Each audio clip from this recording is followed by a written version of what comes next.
I grew up in upstate New York, in Amsterdam, New York, way out in the country. We started in the, amusement business once my uncle bought a small carnival around there. It was through there we ended up buying a small popcorn trailer for my mother and father, and they would pull it around with their car. Once they were set there, I kind of went out on my own. Before video games came around, I ended up buying an arcade. The arcades had their peaks, and they were doing good, but also they were going downhill because all the home video and stuff was coming around. So then I looked to what to do, and I actually went over with Mrs. Goodman, the sister of Pat. I was the concession manager over there for about 9 years. In the meantime, I was building a few of my own concessions at the time, and I just decided to stay home, see if I could make a living just building equipment. And about 88, 90, I decided the water games, was a pretty big demand for them, so we decided to start building some of them. And by the time we made our first couple, there was enough demand to continue on. So I totally decided not to go on the road anymore. And we're getting noticed a little bit, and we were able to put together a deal with the Great Adventure in New Jersey. The games manager there just got hired, wanted to do a little better, so we made him an offer that we would bring him themed games. So the first game we built for him was a game that was like medieval times. It was all brick on the outside and rock, and it had swords up there and stuff. In the meantime, we also started in the coin-op business. We were building coin-op games, right? And the LEDs come into play with the coin-ops because we used them for flash on the fronts of the games.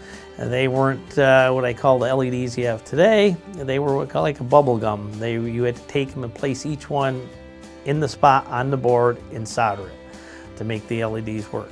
And we ended up building some games called Fireflies that were totally LEDs. All the mechanism and everything were in the LEDs. We built them probably about 17 or 18 years ago.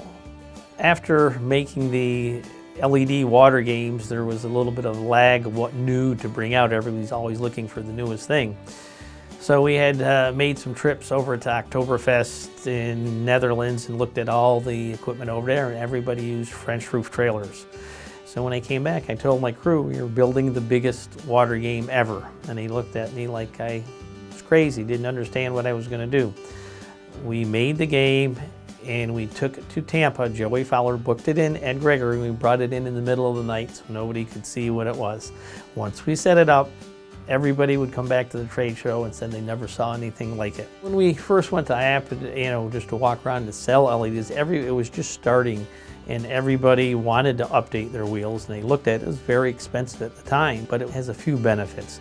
One, you don't have to go up there and change the LED every day. You are going to get a bad one once in a while, but it's not like the incandescent bulbs that you set there and every day have to rebulb half the ride.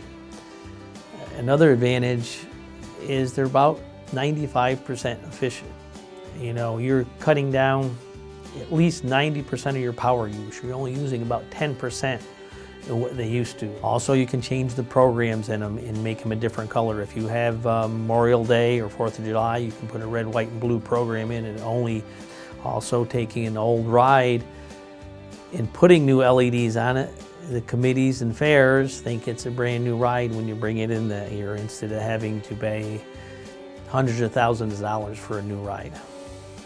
I'd like to take this time to thank Frank Zychek and Michael Wood for allowing us to work on their new 46-meter Lambrick wheel and putting the lights on it for the largest wheel in the United States. And also, I'd like to thank the OABA Board of Directors and Trustees for nominating me to be a pioneer in the OABA mobile industry.